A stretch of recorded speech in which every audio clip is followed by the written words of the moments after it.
The Earth has lost 1/3 of our arable farmland over the last 40 years alone due to erosion, pollution, overworking, and climate change or global warming.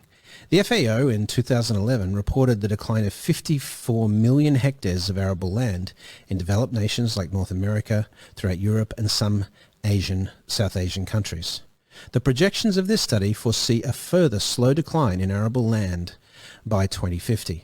How do we feed 9.7 billion people in 2050 when we have less than half the farmland we had in 1980 when there was just 4.5 billion people?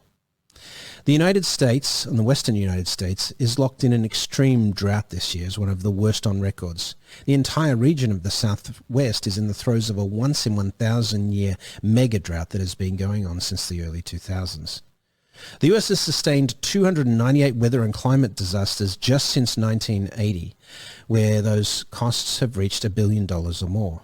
That means a total of $2 trillion in just the last 40 years.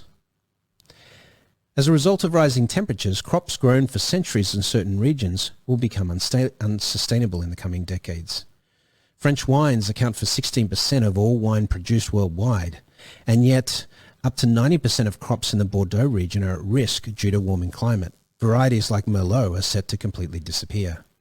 Lab-grown protein is one potential area that we may use for replacing animal products. We expect that over the next few years, mass production of lab-grown meat with 3D printers and the like will allow for precise customization and production means. Agriculture generates 14.5% of greenhouse gases, consumes 70% of fresh water, and occupies nearly 40% of the global landmass. Climate change and population growth render this kind of resource consumption increasingly untenable. Vertical farming, for example, can yield over 10 times the crop per acre than traditional farming methods. The intersections of biotech, agriculture, digital advance, and wellness will transform the global food industry.